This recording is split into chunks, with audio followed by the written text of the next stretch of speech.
The Story 1. The Basement Stalker. Rebecca's Story. Rebecca Thompson was a 28-year-old nurse, living alone in a quiet Dallas suburb. Her husband Mark was deployed overseas with the military, and she'd been managing fine on her own for months. February 15th, 2019. Started like any other winter day, but by evening, one of the worst ice storms in Texas history was bearing down on the city. Rebecca had just gotten home from a long shift at the hospital when the power grid began failing across the region. At exactly 11:07 p.m., every light in Rebecca's house went dark. The heating system died. Her phone showed no signal. The cell towers were overwhelmed or damaged. Rebecca wasn't too worried at first. Texas had blackouts before, and she figured this would be temporary. She found some candles in the kitchen and settled into a living room with a book, planning to wait it out. That's when she heard it. The soft scraping sound of metal against metal, coming from her back door.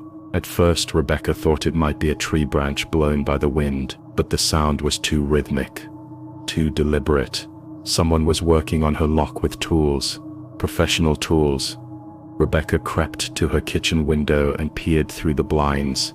In the faint moonlight reflecting off the ice, she could see a figure hunched over her back door. This person had a small flashlight and what looked like lock-picking equipment. They worked with practiced precision, like they'd done this many times before. This wasn't some desperate person seeking shelter from the storm. This was a predator who had been waiting for the perfect opportunity. Rebecca's heart started pounding as she realized the terrifying truth. Someone had been watching her house. They knew her husband was deployed. They knew she was alone, and they'd been waiting for a blackout, the perfect cover for whatever they had planned. The lock clicked open. Rebecca watched in horror as the figure slowly pushed her back door open and stepped inside. She had maybe 30 seconds before they found her. Her car keys were on the kitchen counter, but that meant going toward the intruder. The stairs to the second floor creaked horribly. He'd hear her immediately, so Rebecca made a decision that almost cost her life. She ran toward the basement. The basement was pitch black and freezing cold. Rebecca felt her way down the wooden steps, trying not to make a sound. She could hear footsteps above her now, moving slowly through her kitchen. Careful, methodical steps. The intruder was taking his time, probably letting his eyes adjust to the darkness. Rebecca found her husband's workbench and grabbed the heaviest wrench she could find. Then she crouched behind the old water heater, trying to control her breathing. Above her, the footsteps moved through the living room, then toward the staircase. Rebecca prayed he would go upstairs first, maybe giving her a chance to escape. But then she heard the basement door creak open. A thin beam of flashlight cut through the darkness as the intruder started down the stairs. Rebecca pressed herself deeper into the shadows, clutching the wrench with both hands.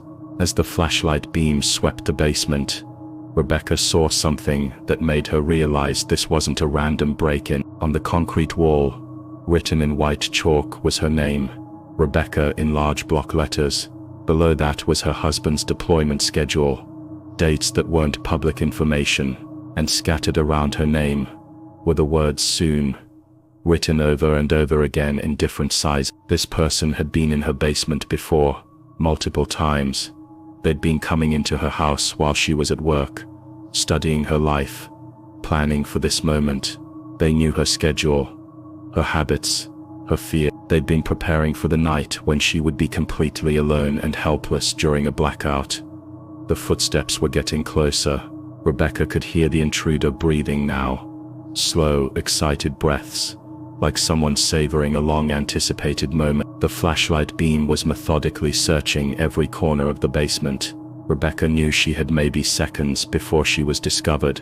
She gripped the wrench tighter, knowing she'd have one chance to defend herself. Just as the flashlight beam was about to reach her hiding spot, every light in the house suddenly blazed to life. The basement fluorescence flickered on, momentarily blinding both Rebecca and her attacker. She heard him curse and stumble backward. Heavy footsteps pounded up the basement stair. By the time Rebecca gathered the courage to follow, the intruder was gone. Her back door stood wide open, letting in the freezing night air. Rebecca called 911 immediately. But what the police discovered was even more terrifying than the break-in itself. Hidden cameras had been installed throughout her house. In the living room, kitchen, even her bedroom. Someone had been watching her for months, learning her routines down to the minute. They documented when she went to work, when she came home, what time she went to bed, even what she ate for breakfast. The investigation revealed that items had been going missing from Rebecca's house for weeks. Small things she hadn't noticed: a spare key, some of her husband's old clothes, personal photographs. The intruder had been building a shrine of sorts in an abandoned house 3 blocks away. Police found dozens of Rebecca's belongings, arranged like a twisted museum, dedicated to her life. They never caught the stalker. Despite fingerprints on the chalk and DNA evidence from the hidden cameras, the perpetrator had no matches in any database. Rebecca moved across the country within a month, but the nightmare wasn't over. At her new address, she still receives anonymous letters, photos of her new house, her new car, her new workplace. Someone is still watching, still waiting. The blackout may have ended, but Rebecca's horror continues every single day. Story 2. The Hospital Horror. Marcus's story. Marcus Johnson had been working hospital security for 15 years, but nothing had prepared him for the night of February 20. Mary's Hospital in rural Montana was already overwhelmed by a record-breaking blizzard when the unthinkable happened. A complete power failure during the worst storm in state history. The hospital's backup generators, which should have kicked in automatically, had mysteriously failed. 200 patients and staff were suddenly trapped in complete darkness, with no heat and no communication with the outside world. Marcus was doing his routine 2 a.m. patrol when every light in the hospital died simultaneously. Emergency lighting should have activated immediately, but the entire electrical system had catastrophically failed. Marcus grabbed his heavy-duty security flashlight and started checking the most critical areas first: the ICU, the emergency room, and the psychiatric ward where the hospital's most dangerous patients were housed. The psychiatric wing was Marcus's first stop, and what he found there made his blood run cold. All of the security doors that required electronic keypads were standing wide open. These weren't doors that could be opened manually. They were specifically designed to fail secure, meaning they should have remained locked even during a power failure. But something had gone wrong with the entire security system. Marcus called out, identifying himself as security, but got no response from any of the psychiatric cells. As he moved deeper into the ward, his flashlight beam revealed something that made him sick. Wet footprints led away from the open cells, tracking melted snow and mud through the corridors. Someone, or multiple someones, had escaped and were loose somewhere in the hospital. Marcus tried his radio, but it was dead. The hospital's communication system was down. He was completely alone, responsible for 200 helpless people, and the most dangerous patients in the facility were unaccounted for in the darkness. Following the wet trail, Marcus realized the footprints led in multiple directions, toward the main hospital corridors, the pediatric ward, and down to the basement where the morgue was located. Marcus made the decision to follow the trail toward the basement first. Something told him that's where he'd find answers. The morgue was in the oldest part of the hospital, connected to a network of maintenance tunnels that most staff didn't even know existed. If someone wanted to move through the building undetected, that's where they'd go. The morgue door was not just open, it had been torn apart. The heavy metal door was bent and twisted like someone with superhuman strength had ripped it off its hinges. Inside, Marcus found chaos. Medical equipment was scattered across the floor, metal tables overturned, and 3 body storage units had been ripped open. The bodies were gone, along with the hospital scrubs they'd been dressed in. That's when Marcus heard it. Soft, childlike laughter echoing through the basement corridor. The sound was wrong, distorted, like someone trying to remember how children laugh but getting it horribly wrong. The laughter was coming from the direction of the old tuberculosis ward, a section of the hospital that had been abandoned since the night. Marcus approached the tuberculosis ward with extreme caution. The heavy metal doors hadn't been opened in decades, but now they stood wide, darkness pouring out like a living thing. The childlike laughter continued, punctuated by whispered conversations in voices Marcus didn't recognize. As he pushed through the doors, his flashlight revealed a scene that belonged in hell itself. In the center of the abandoned ward sat Thomas Carpenter, a patient who'd been institutionalized for murdering his entire family, including his 3 young children. Thomas was arranged in a circle, with 3 mannequins dressed in the stolen hospital scrubs, and positioned like guests at a tea party. But these weren't medical training mannequins. They were child-sized dolls that Thomas had somehow acquired and modified to look disturbingly lifelike. Around the room, Marcus's flashlight revealed months of preparation. Thomas had been planning his escape meticulously, collecting supplies during shift changes.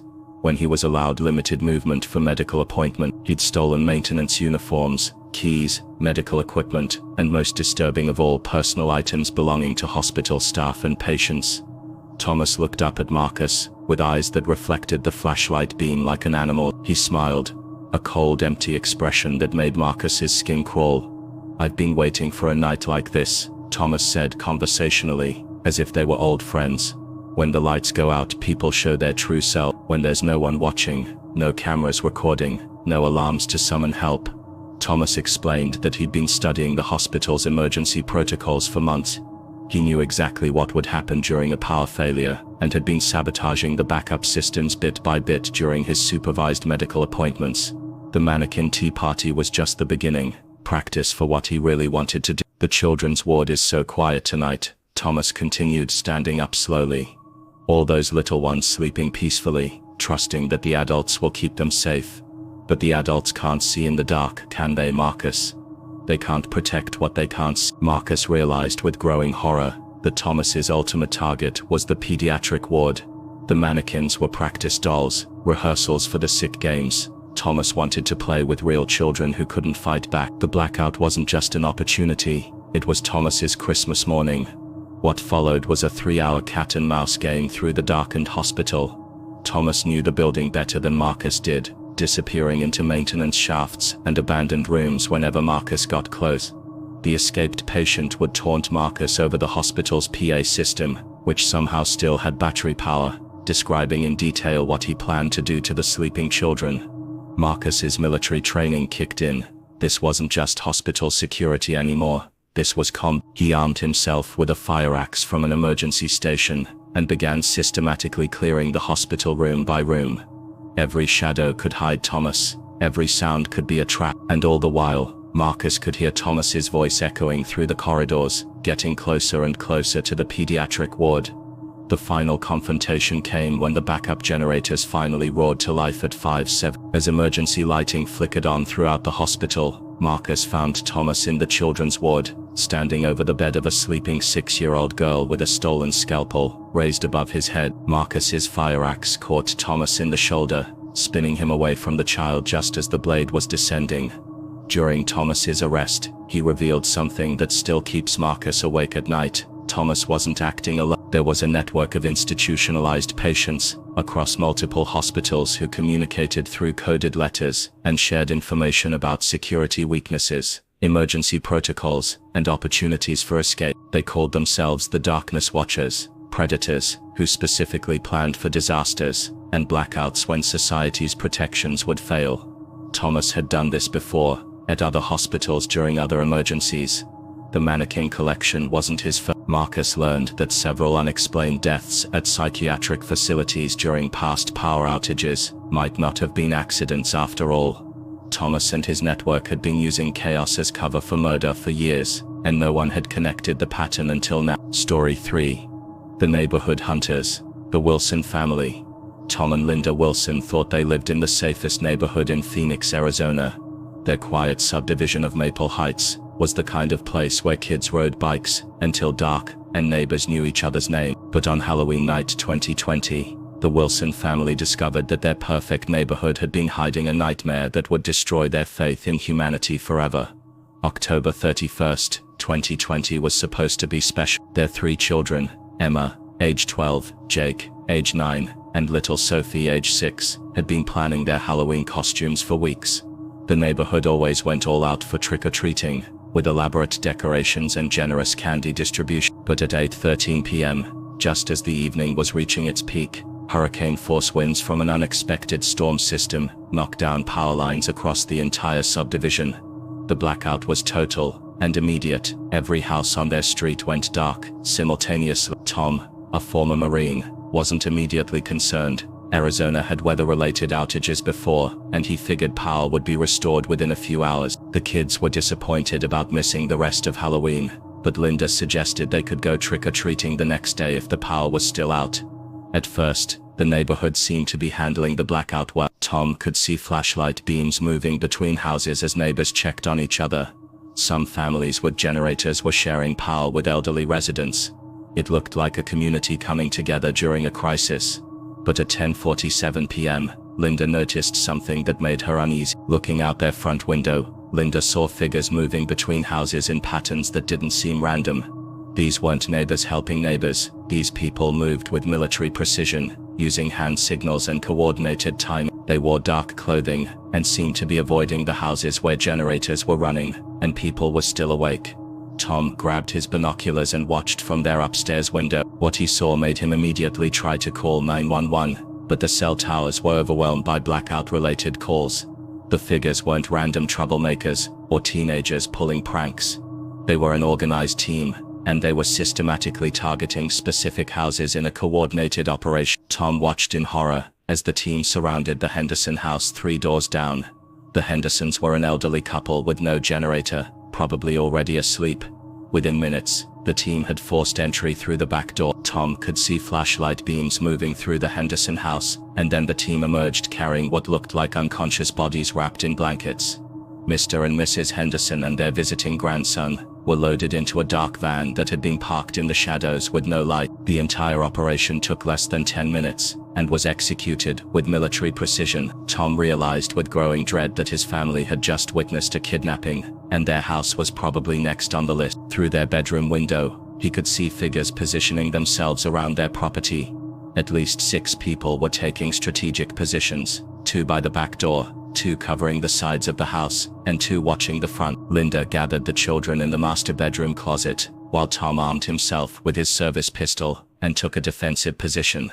The siege of their house began with psychological warfare. The kidnappers knew the Wilsons had witnessed what happened to the Hendersons, so they couldn't just break in and overpower them quickly, like they had the other families. Instead, they played a terrifying game, designed to break the family's will. Soft tapping on windows, door handles being test footsteps on the roof. The kidnappers were trying to force the Wilsons into making a desperate mistake, like trying to run to their car or calling out for help that would give away their exact location in the house. At 3:17 a.m., Tom heard something that almost broke his resolve. Children crying in the darkness outside their house. The Henderson grandson, other kids from other houses. The victims weren't being taken away immediately. They were being held nearby, probably in the van or in one of the empty houses, and their crying was being used as psychological torture. Linda made a desperate decision that saved their lives. While Tom maintained their defensive position, she broke out their bathroom window on the back side of the house and ran to the Kowalski house next door, hoping to find help or at least alert other neighbors. What she found was a scene from a nightmare. The Kowalski house was empty, front door standing wide open, signs of a struggle in the living room. But the family was gone. The Martinez house 2 doors down, also empty, also showing signs of forced entry. The Chen family across the street, gone. As Linda ran from house to house, she realized the horrifying scope of what was happening. The entire neighborhood was being systematically cleared, house by house, family by family. The kidnappers had been working through Maple Heights subdivision under cover of dark. This wasn't opportunistic crime. It was an organized operation that had probably been planned for months. Someone had studied their neighborhood, identified the most vulnerable families, and planned a coordinated mass kidnapping. When Linda got back to her house, she found Tom in a standoff with 2 kidnappers who had finally decided to force entry. But something had changed.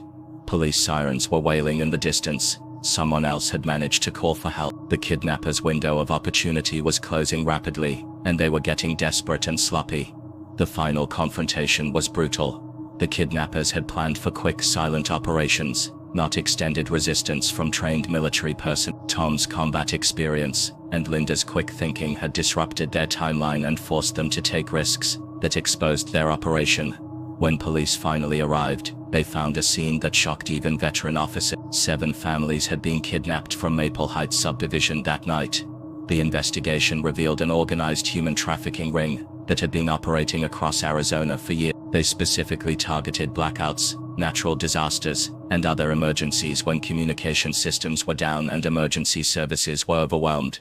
The kidnappers had infiltrated utility companies to cause strategic power outages. They'd studied neighborhoods for months, identifying families with children, learning daily routines, and mapping out the most efficient routes for mass abductions. They had networks of safe houses, transportation systems, and buyers ready to purchase victims for various purposes. The Wilson family survived because Tom's military training and Linda's courage disrupted the operation. But 11 families from their neighborhood weren't so lucky. Some victims were recovered alive from trafficking operations in Mexico and Central America. Others were never found, disappeared forever into networks that treat human beings as merchandise. The empty houses in Maple Heights still sit vacant today. Property values crashed after the media coverage, and most families moved away within months. No one wants to live in a neighborhood where entire families can just vanish into the darkness. The few residents who remained installed security systems that look like military compounds, but they all know the truth. When predators are organized and patient, no neighborhood is truly safe. These 3 stories share a terrifying common thread that should keep us all awake at night. Predators don't just wait for random opportunities, they study our routines, learn our weaknesses, infiltrate our systems, and prepare meticulously for the moments when we're most vulnerable. Blackouts aren't just inconvenient power failures, they're hunting seasons for monsters who understand that darkness is their greatest weapon, and our civilization's greatest weakness. The next time the lights go out in your neighborhood, remember Rebecca hiding in her basement, Marcus fighting evil in that hospital corridor, and the Wilson family's desperate battle for survival. Because when the lights go out, the things that hunt us in the shadows come out to feed, and they've been watching you, studying you, and planning for you much longer than you could ever imagine.